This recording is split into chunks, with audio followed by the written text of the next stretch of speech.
Insight news 14 YouTube ಚಾನೆಲ್ಗೆ ನಿಮಗೆ ಸ್ವಾಗತ. ನಮ್ಮ insight news 14 YouTube channel subscribe ಮಾಡಿಕೊಳ್ಳಿ ಹಾಗೂ ಬೆಲ್ ಐಕಾನ್ ಒತ್ತಿ.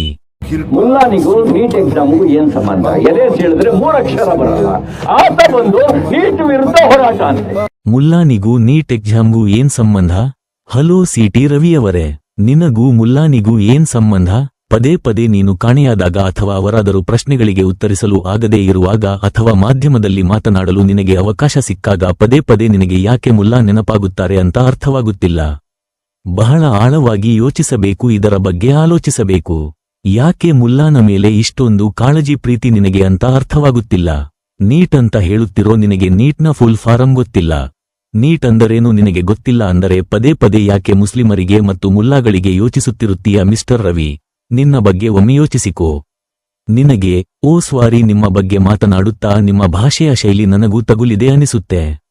ನಿಮ್ಮ ಬಗ್ಗೆ ಸೋಷಿಯಲ್ ಮೀಡಿಯಾದಲ್ಲಿ ಓಟಿ ರವಿ ಎಂದು ಎಲ್ಲರೂ ವ್ಯಾಂಗ ಮಾಡ್ತಾ ಇದ್ದಾರೆ. ಇದರ ಬಗ್ಗೆ ಯೋಚನೆ ಮಾಡ್ಕೊಳ್ಳಿ. ಈ ದೇಶ ನಮ್ಮದು, ಭಾರತೀಯರದ್ದು, ಭಾರತೀಯ ಸಂವಿಧಾನವನ್ನು ಗೌರವಿಸುವವರದ್ದು, ಮಹಾತ್ಮ ಗಾಂಧೀಜಿಯವರ ಬೆಂಬಲಿಗರದ್ದು, ಸಂವಿಧಾನ ಶಿಲ್ಪಿ ಬಾಬಾ ಸಾಹೇಬ್ ಅಂಬೇಡ್ಕರ್ ರವರ ಶಿಷ್ಯರದ್ದು. ಮುಸ್ಲಿಮರಿಗೆ ದ್ವೇಷ ಮಾಡಿಕೊಂಡು ಸಂವಿಧಾನದ ವಿರುದ್ಧವಾಗಿ ನೀವು ಹಿಂದೂ ರಾಷ್ಟ್ರ ಕಟ್ಟಲು ಬಯಸುತ್ತೀರಿ ಅಂದರೆ ಅದು ನಿಮ್ಮ ಭ್ರಮೆ ಅಷ್ಟೇ. ನಮ್ಮ ಭಾರತ ಸರ್ವಜನಾಂಗದ ಶಾಂತಿಯ ತೋಟ. ನಮ್ಮ ಶಾಂತಿಯ ತೋಟಕ್ಕೆ ಕೀಟಾಣುಗಳಿಂದ ರಕ್ಷಣೆ ಮಾಡಲು ನಮ್ಮ ಭಾರತೀಯ ಸಂವಿಧಾನ ಒಂದು ಉತ್ತಮವಾದ ಕೀಟನಾಶಕ. ನೆನಪಿರಲಿ, ಭಾರತೀಯರನ್ನು ಹಿಂದೂ ಮುಸ್ಲಿಂ ಎಂದು ದ್ವೇಷ ಹರಡಿಸಿ ಬೇರ್ಪಡಿಸಿ ಆಳುವ ನಿಮ್ಮ ಷಡ್ಯಂತ್ರಗಳು ಇನ್ನೂ ನಡೆಯುವುದಿಲ್ಲ. ಇದಕ್ಕೆ ಜಂತರ್ ಮಂತರ್ ಪ್ರತಿಭಟನೆ ಜೀವಂತ ಉದಾಹರಣೆ.